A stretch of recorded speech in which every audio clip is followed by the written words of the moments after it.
A day in the life of cosmetology school for me, it was interesting.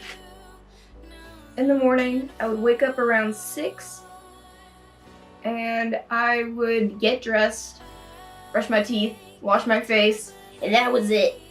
Because I had to go pick up 2 other girls and drive them 30 minutes to get to school. But it was really nice when we would carpool and it was them, so not a big deal. But if you're going to cosmetology, a lot of the time there's a lot of girls that travel, so keep that in mind. And you have to clock in right at 8:45 because you gotta like get ready, put all your things out, and get ready for the random person that's gonna come in and get you.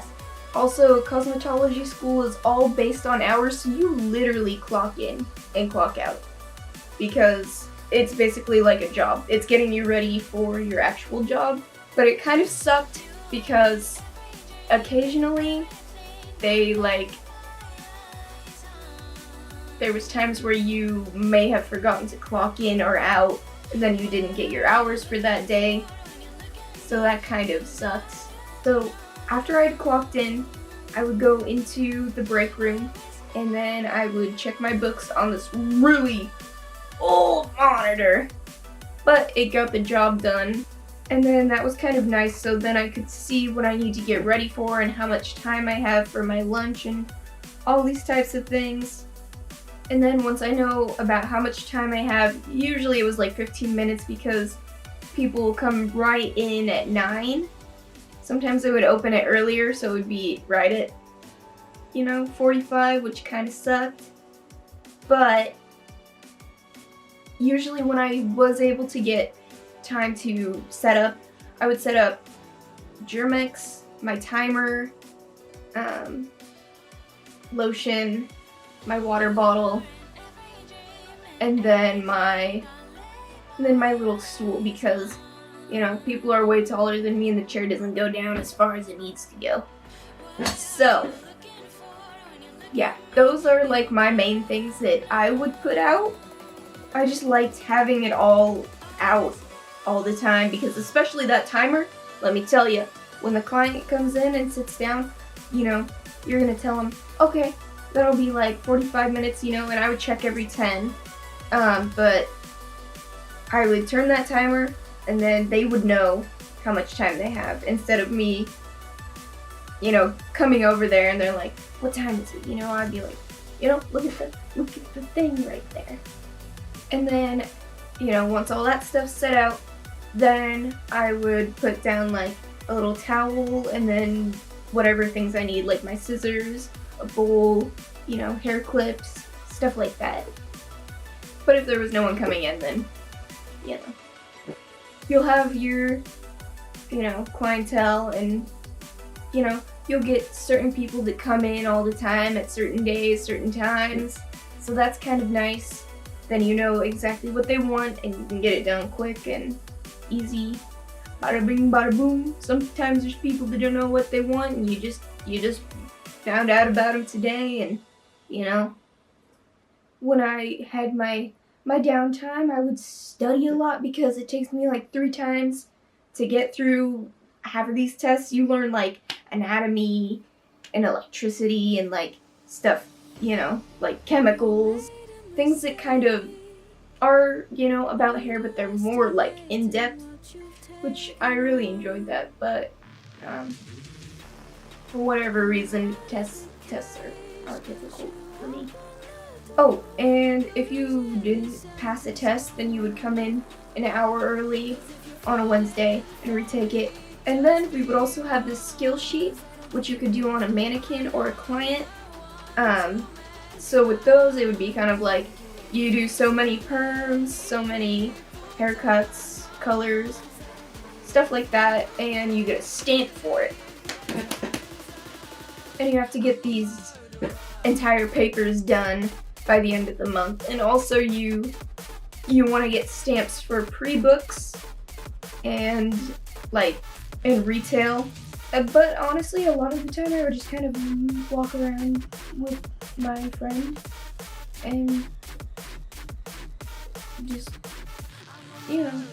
do things. Oh, that's another thing. I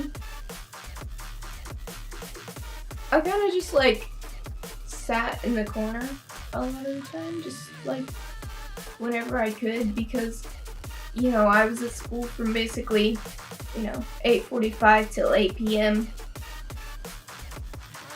That was rough.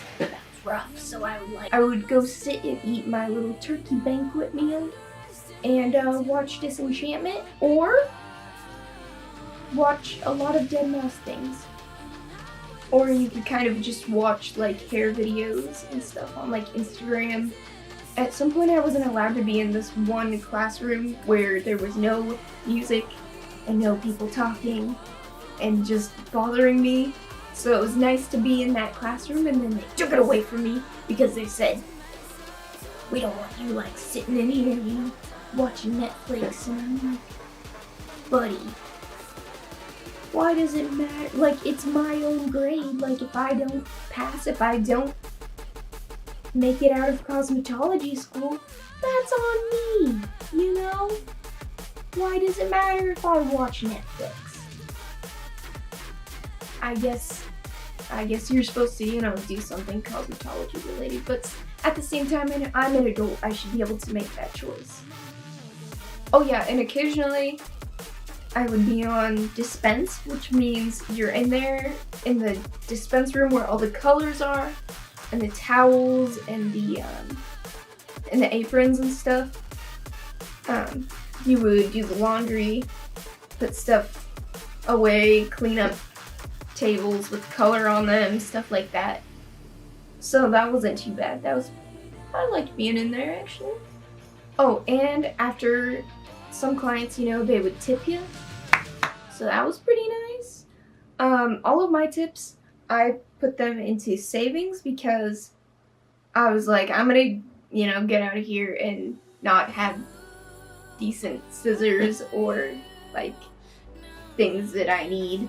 So I was like, I'm gonna use all that for that stuff when I'm actually out making real money. And then at 8, you would clock out.